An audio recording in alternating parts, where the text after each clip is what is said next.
Muito bem, olá você que está me assistindo, seja muito bem-vindo a mais um dos nossos vídeos. Vamos dar continuidade então às aplicações de integrais, né? No vídeo anterior nós estudamos basicamente aplicações da segunda parte do Teorema Fundamental do Cálculo no estudo de movimento retilíneo.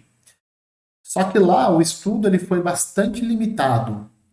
Por quê? Porque a segunda parte do Teorema Fundamental do Cálculo, aplicado ao movimento retilíneo, ele te dá a distância percorrida ou o deslocamento da partícula, né, sabendo-se a velocidade. Então, você só consegue essas duas informações.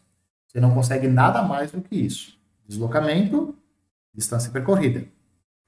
Com a segunda parte do teorema fundamental do cálculo.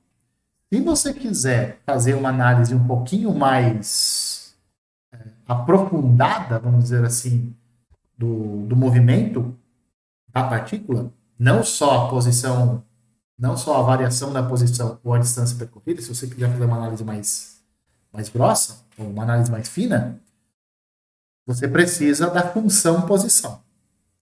Você precisa saber qual é a função posição para daí você conseguir fazer isso. Quando você não tem a função posição, mas tem a aceleração e tem, por exemplo, ou tem a velocidade, você vai usar o processo de antiderivação para encontrar a função posição e, por consequência, você consegue fazer, então, a análise que você quiser. E aí, a análise é sua. Né? Nosso papel aqui é mostrar para você como que você encontra a função posição a partir da aceleração ou, então, a partir da velocidade da partícula. Beleza? E é isso que nós vamos fazer nesse vídeo de agora. Então, vamos começar. Aplicação, o objetivo é a aplicação da antiderivada no movimento retilíneo, beleza? Então, vamos fazer as mesmas suposições que nós fizemos no vídeo anterior. Então, suponha que uma partícula ela esteja se movimentando sobre uma linha reta e nós vamos supor que ela é uma linha reta horizontal. Então, por exemplo, um atleta que está fazendo um aquecimento do tipo vai para frente e para trás, aqueles exercícios de arranque. Tá? Vamos imaginar que seja isso, tá? Vamos denotar por O o ponto de partida da partícula, tá? Nosso referencial. E esse ponto O vai coincidir com o ponto, com o número zero da reta real. Nós vamos considerar que o movimento ele é positivo se a partícula se move para a direita e ele é negativo quando ela se move para a esquerda. Então, se a partícula se movimenta para a direita, se ela faz esse tipo de movimento, você diz que o movimento é positivo. Se ela faz esse tipo de movimento, você fala que o movimento ele é negativo. Tá? A velocidade ela vai ser positiva quando a partícula se move para a direita, justamente porque a posição inicial menos a posição inicial, a posição final menos a posição inicial, essa diferença vai dar um número positivo. A diferença de tempo sempre é um número positivo, então o quociente vai ser um número positivo. E se a partícula se move para a esquerda, a velocidade vai ser negativa. Tá? Maiores detalhes no vídeo anterior. Bom, a antiderivação, não o teorema fundamental do cálculo, a antiderivação, ela vai ser útil para nós fazermos uma análise um pouco mais criteriosa do movimento, desse tipo de movimento que eu acabei de descrever. Tá? Para isso, vamos às notações. S de t vai ser a função posição da partícula, né? Então, se ela está indo para frente e para trás sobre uma linha reta, a cada instante de tempo ela tem uma função posição, essa posição é chamada de S de t. A velocidade da partícula é a derivada dessa função posição. Tá? E isso significa, como a derivada da posição é a velocidade, significa o quê? Que a função posição é uma antiderivada da velocidade. Então, se você tem a velocidade e você quer a função posição, o que é que você faz? Você antideriva. Você antideriva a velocidade. Antiderivando a velocidade, ou seja, antiderivando a derivada da posição, você tem a posição. Porque justamente A antiderivada desfaz o que a derivada faz. Se a derivada te dá a velocidade, antiderivar te dá a posição, porque é justamente a operação contrária. Da mesma maneira, o que é a aceleração? A aceleração é a derivada da velocidade. Portanto, a função velocidade é a antiderivada da aceleração. Se a aceleração é a derivada da velocidade, se você antiderivar a velocidade, ou seja, se você antiderivar a aceleração, você tem então a função velocidade. Se a aceleração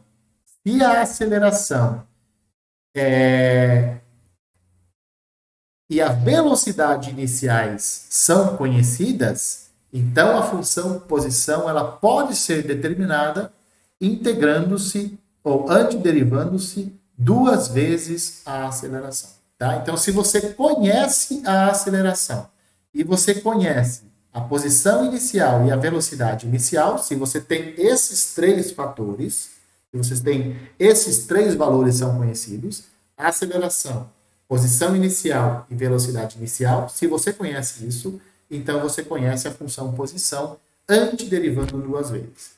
Vamos ver com um exemplo que a coisa fica um pouquinho mais simples. Vamos lá? O exemplo em questão fala o seguinte: uma partícula move-se em uma reta e tem a aceleração dada por esta função aqui, 6t mais 4. Função polinomial bonitinha, tá? Sua velocidade inicial é de menos 6 centímetros por segundo. O que significa isso? Que a sua partícula ela está se movimentando para a esquerda no movimento, tá? E o seu deslocamento inicial é de 9 centímetros. Então, no instante zero, ela está a 9 centímetros do nosso ponto de referência. Tá? Encontre a função posição S de t. Então, lembrando, o que é a aceleração? A aceleração é a derivada da velocidade.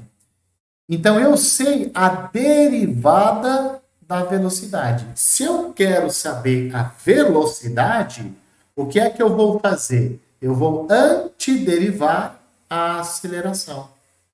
Se eu antiderivar a aceleração, eu tenho a velocidade. Velocidade, a derivada da velocidade é a aceleração, portanto, a velocidade é a antiderivada da aceleração. Antiderivando isso daqui, eu vou obter 6, que multiplica t ao quadrado sobre 2, que é a antiderivada dessa parte, mais 4t, que é a antiderivada de 4, mais uma constante. Essa constante, ela vai depender... Aqui eu fiz as contas, né? Esse 6 corta com 2, né? Essa constante aqui, ó, ela depende da velocidade inicial. Eu tenho que a velocidade inicial, o V0, o V no instante zero, é menos 6. Substituindo aqui o t por zero, eu faço essas contas aqui, porque eu sei que o V0 é isso daqui. V0 é quando eu substituo o t por zero aqui e faço as contas. Então, menos 6 é igual a isso daqui, tudo isso zero e sobra c. Moral da história, a velocidade da partícula, ela é dada por 3t² mais 4t menos 6. Isso faz um certo sentido.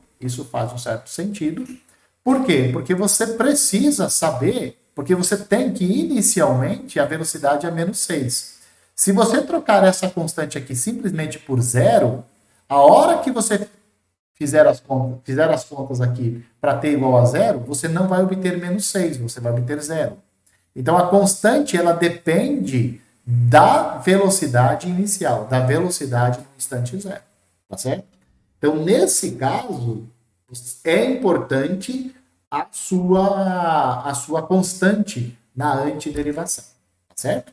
Então, nós encontramos a função velocidade, mas nós queremos a função posição. Para isso, o que é que nós vamos fazer?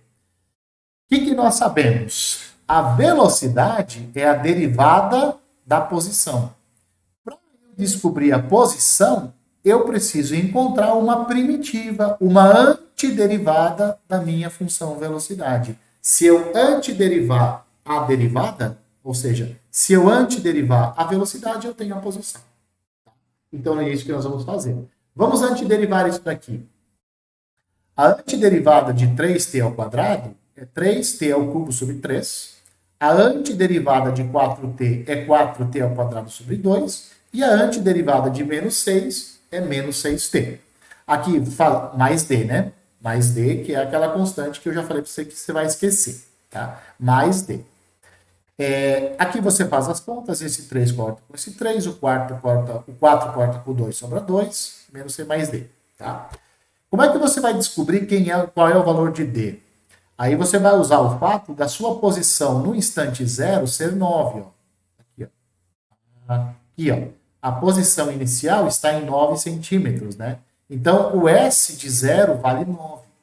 Por outro lado, S de 0 é igual a 3 zero ao cubo, mais 2 zero ao quadrado, menos 6 vezes 0, mais D. Que é a substituição aqui do T por 0. Faço as contas aqui, vai dar D. Moral da história, o D é 0. Então, eu venho aqui, ó, na minha função posição, substituo D por 9 e acho a função posição da nossa partícula. Observe agora o seguinte, tendo a função posição, como você sabe a função posição agora, você consegue fazer toda a análise que você precisa saber. Você pode plotar o gráfico, você pode olhar aonde que a partícula, quais são os intervalos onde a partícula tem